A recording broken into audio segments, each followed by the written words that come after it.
Hello बच्चों। जय हिंद। मैं राजेश सर। मैं जो है आज एक बार फिर से आप लोग के लेकर के आया हूँ 10th के मैथिली का चैप्टर नंबर 2। इसका जो है आज हम लोग इस चैप्टर में जितने भी मेन मेन पॉइंट्स है उसका जो है व्याख्या करने वाले हैं। तो चलिए हम लोग ज़्यादा समय बर्बाद नहीं करते हैं और आते हैं अपने चैप्टर पे। ठीक है। तो ये जो चैप्टर 2 है उसका जो शीर्षक है वो है राष्ट्रभाषा और मातृभाषा। ठीक है। इसका शीर्षक है वह क्या है देखिएगा, राष्ट्रभाषा और मातृभाषा। इसको जो लिखा है वो लिखा है भोलालाल दास जी ने। तो चलिए हम लोग सबसे पहले जो है थोड़ा सा लेखक के बारे में जान लेते हैं। इसका जो लेखक है भोलालाल दास जी, उनके बारे में जानते हैं। ठीक है, फिर आगे बढ़ेंगे हम लोग। ये क्या करा, ये करा कि मातृभाषा अनुरागी भोलालाल दासक जन्म दरभंगा जिला के कसरौर गांव में सन 1897 ईस्वी में भेल छलै। ठीक है। यहाँ से क्वेश्चन बनेगा, ये जो भोलालाल दास जी थे वो क्या थे, मातृभाषा अनुरागी, मतलब मातृभाषा को जो है बहुत ज्यादा जो है वो वैल्यू दिया करते थे। और इसका जो है क्या है, इनका जो जन्म हुआ है भोलालाल दासक जन्म वो दरभंगा जिला के कसरौर ग्राम में सन 1897 ईस्वी में भेल छलै। ठीक है। दरभंगा जिला है, उसमें वो कसरौर ग्राम है, उसी में जो है उनका जन्म हुआ था 1897 ईस्वी में। इसके बाद कह रहा है कि हिनक पिता का नाम चोवालाल और माता का नाम सकलवती चल। ठीक है। इसके पिता का जो नाम था वो क्या था, चोवालाल था। इसके पिता का नाम था चोवालाल और माता का नाम क्या था, सकलवती चल। इसके बाद देखिए अगला पॉइंट है, हिनक प्राथमिक शिक्षा मातृक महिषी में भेल। ठीक है। इसका जो प्राथमिक शिक्षा है वो कहाँ हुआ था, मातृक में। मातृक का मतलब होता है माता जी का जो गांव होता है उसी को मातृक कहा जाता है। तो वही जो मातृक में हुआ जिसका नाम क्या था, महिषी। एक ही पॉइंट को हम लोग याद रखेंगे तभी जो है क्वेश्चन बनेगा। महिषी में, जो ये जो महिषी है वो भी कहाँ है, सहरसा जिला में आता है। ठीक है। ये जो महिषी है वो कहाँ आता है, सहरसा जिला में आता है। तो वहीं पे जो है इनका जो है प्राथमिक शिक्षा हुआ। ठीक है। चलिए हम लोग आगे बढ़ते हैं। कह रहा है कि मैट्रिक परीक्षा प्रथम श्रेणी से उत्तीर्ण भेला के बाद ओ टीएनबी कॉलेज भागलपुर से बीए आ इलाहाबाद लॉ कॉलेज से एलएलबी कैलनी। ठीक है। वह मैट्रिक परीक्षा में प्रथम श्रेणी से उत्तीर्ण हुआ। कौन सा से उत्तीर्ण हुआ है, प्रथम श्रेणी से, फर्स्ट डिवीजन से पास हुआ है। और उसके बाद वो जो है टीएनबी कॉलेज भागलपुर से बीए बीए कैलनी, इलाहाबाद लॉ कॉलेज से एलएलबी कैलनी। एलएलबी का मतलब क्या हुआ, वकालत का कोर्स जो है इन्होंने किया था। ठीक है, आगे बढ़ते हैं हम लोग।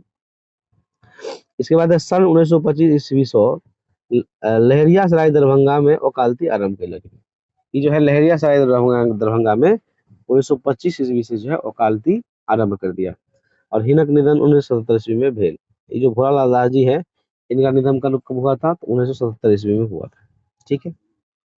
हिनक प्रमुख रचना देखिएगा क्या करा, हिनक प्रमुख रचना व्याकरण प्रबोध, सुबोध व्याकरण, सरल व्याकरण, गद्य कुसुमांजलि संपादन, मिथिला संघ संपादन भारती, मासिक पत्रिका संपादन के अतिरिक्त देखिएगा और भी है इनका,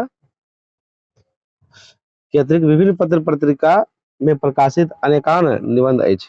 मतलब बहुत सारे निबंधों को इन्होंने लिखा है। ठीक है। चलिए हम लोग थोड़ा सा आगे बढ़ जाते हैं। इसमें दिया है कि अगला पॉइंट है, मातृभाषा मैथिलीक असीम सेवा के लेल हुनका सम्मानित कयल गेलनि, जाहि में उल्लेखनीय अछि मिथिला साहित्य सांस्कृतिक संस्थान दरभंगा से विद्या रत्न का पुरस्कार मिला इनको। पटना के चित्रगुप्त सभा द्वारा मिथिला सरोज। ठीक है, पटना का जो चित्रगुप्त सभा है उसके द्वारा मिला इसको मिथिला सरोज। कहता है कि संकल्प लोक लहरियासराय दरभंगा द्वारा मिथिला विभूति। तो बहुत सारे सम्मान जो है इनको मिला हुआ है। ठीक है। इसके बाद है बिहार सरकार राष्ट्रभाषा परिषद द्वारा जो है ताम्रपत्र भी मिला है। नहीं, ये जो बिहार सरकार है अपने लोगों का, वही राष्ट्रभाषा परिषद द्वारा जो है इसको ताम्रपत्र भी मिला है।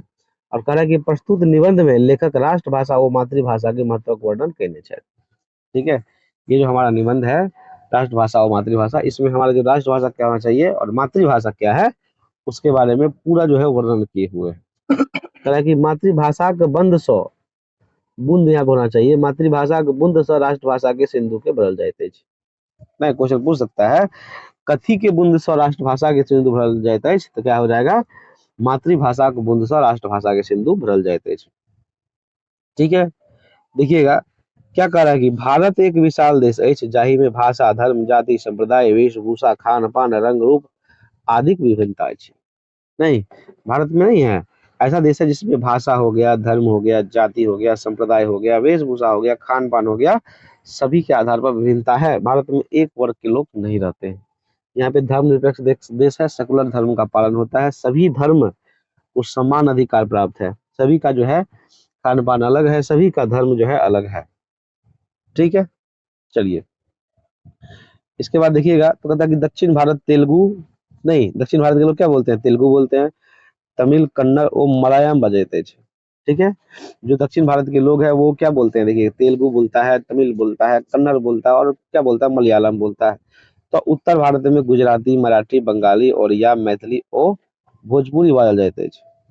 ठीक है, इससे भी क्वेश्चन आता है, हम लोग क्वेश्चन बनाए हैं, इसके अगले वीडियो में पूरे क्वेश्चन जो आंसर है पूरे विस्तार के साथ करेंगे, एक एक पॉइंट नहीं छूटने वाला है। ठीक है, एक चैप्टर का हम लोगों ने पूरा किया अभ्यास प्रश्न सहित, और जितना भी ऑब्जेक्टिव प्रश्न इसमें बन सकते थे सारा किया। ठीक है, अब जो हम लोग दो पढ़ रहे हैं, और ये आज हम लोग जो है पाठों की व्याख्या कर रहे हैं। इसके बाद जो है हम लोग अगले वीडियो में पूरे एक एक पॉइंट की व्याख्या करेंगे। तो चलिए हम लोग समय बर्बाद नहीं करते हैं, आगे बढ़ते हैं।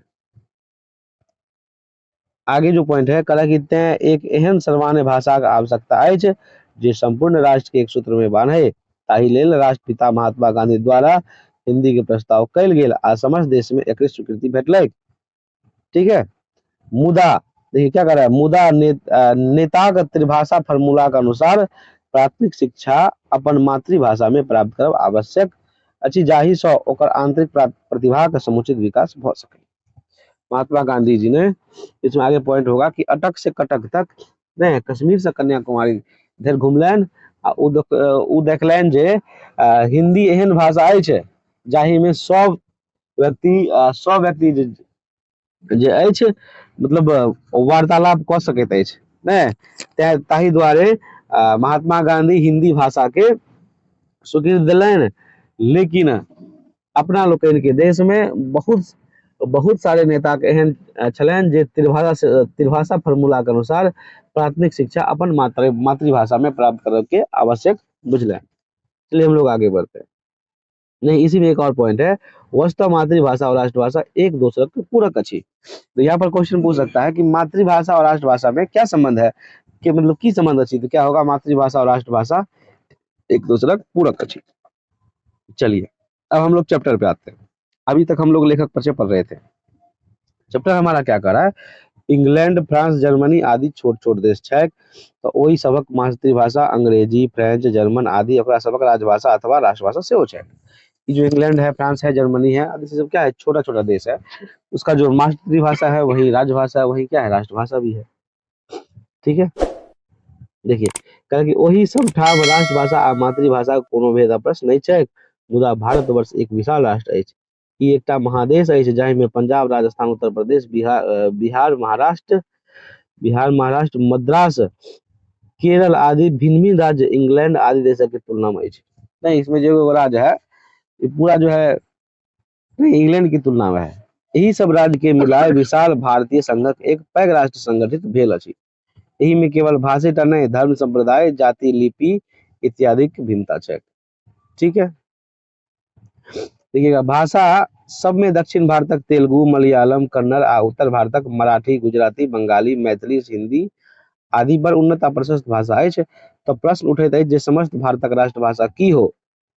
नहीं, अब यहाँ पर प्रश्न है कि समस्त भारत का राष्ट्रभाषा क्या हो। ठीक है, ई तो निश्चित है जे संसारक प्रत्येक स्वतंत्र राष्ट्र अपन अपन स्वतंत्र राष्ट्रभाषा छैक। भारतो राष्ट्रक एकटा कोनो राष्ट्रभाषा आवश्यक चाही जकरा द्वारा उत्तर से दक्षिण एवं पूर्व से पश्चिम धरि सब राज्य परस्पर बाजब, भूकब, लिखी पढ़ी आ राजकाज चला सकै।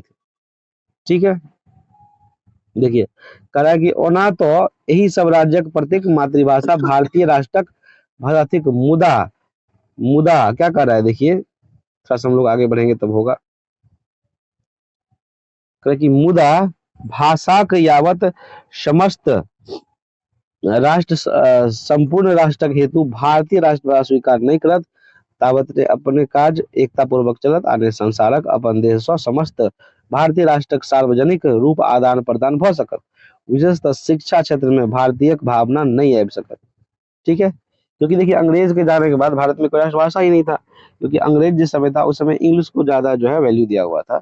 अब उनके जाने के बाद जो भारत का नेता सब था वो बोला कि ये जो 7 समुद्र पार के जो लोग आए हैं उसकी जो भाषा है, जब वो लोग चला गया था हम लोग उसकी भाषा क्यों माने। ठीक है, इसलिए ऐसी समस्या आई कि भारत का राष्ट्रभाषा क्या हो। देखिए फिर आगे बढ़ते हैं हम लोग। कहता 1947 ईस्वी पर्यंत भारतवर्ष पराधीन छल। नहीं, इसका मतलब क्या हुआ कि 1947 से पहले हम लोग पराधीन थे, नहीं गुलाम थे। पता ही होगा आप लोगों को, अंग्रेज एक अधिपति चला। इस सब का जो 1947 से पहले जो है हमारा जो देश है भारत देश, उसका अधिपति कौन था? वो तो अंग्रेज था।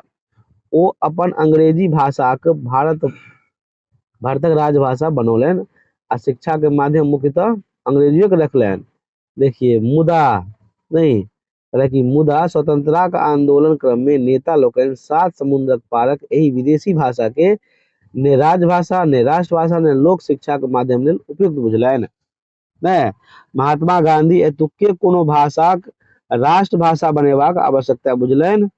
ने यद्यपि देखिएगा, यद्यपि हुनक अपन मातृभाषा गुजराती छलनि। पूछ सकता है क्वेश्चन, महात्मा गांधी का मातृभाषा की अच्छी, तो महात्मा गांधी का जो जन्म है गुजरात में हुआ था, तो स्वाभाविक सी बात है उनकी जो मातृभाषा थी वह गुजराती थी। गुजराती के अपन लिपि देख क्या है, करे गुजराती के अपन लिपि तथा साहित्य छैक, तथापि जखन वो राष्ट्रीय स्वतंत्रता का आंदोलन में कश्मीर से कन्याकुमारी धरि क्या करा, देखिए कश्मीर से कन्याकुमारी धरि अटक से कटक धरि प्राय सब स्थानक भ्रमण करे लगला, तो स्पष्ट देखलनि जे हिंदी एकटा एहन भाषा है जकरा द्वारा वो अपन विचार प्रचार लोक में अधिक ठाम क सकै छलाह। ठीक है, देखिए फिर क्या कर रहा है, शिक्षा के पद्धतियों में उनका केवल किरानी या सरकारी अफसर सेना तैयार करवाक नहीं छलनि, पर सब क्षेत्र में वास्तविक राष्ट्रीयता के भावना उत्पन्न करवाक छल। ठीक है, तैं डॉक्टर जाकिर हुसैन के अध्यक्षता में एक समिति के निर्माण करौलनि आ तकरे द्वारा भाषा के विषय में त्रिभाषा सिद्धांतक योजना स्वीकृत भेल, एकरे नाम पड़ल वर्धा योजना। ठीक है, क्वेश्चन पूछता है वर्धा योजना, तो वर्धा योजना के बारे में अगर पूछ दिया तो क्या लिखिएगा, पूछेगा वर्धा योजना की अच्छी, तो क्या बोलेंगे, राष्ट्रपति डॉक्टर जाकिर हुसैन की अध्यक्षता में एक समिति के निर्माण करौलनि आ तकरे द्वारा भाषा के विषय में त्रिभाषा सिद्धांतक योजना स्वीकृत भेल, एकरे नाम पड़ल वर्धा योजना। ठीक है, देखिए त्रिभाषा सिद्धांत का अर्थ है मातृभाषा, राष्ट्रभाषा और विश्वक भाषा के अनिवार्यता, यही तीनों के सामंजस्य तथा क्षेत्र निर्णय नहीं। इसी में है ना त्रिभाषा सिद्धांत। त्रिभाषा सिद्धांत का अर्थ क्या हुआ कि मातृभाषा एक हुआ, राष्ट्रभाषा एक हुआ विश्व भाषा। मातृभाषा जो हम लोग बचपन से बोलते हैं, राष्ट्रभाषा जो देश का भाषा होना चाहिए, और विश्व भाषा जिसे हम लोग क्या करें, किसी दूसरे देश से अगर संबंध बनाए, व्यापार करें, तो आदान प्रदान के लिए वो भाषा जरूरी है। इसी त्रिभाषा सिद्धांत का फॉर्मूला जो है भारत में लागू हुआ।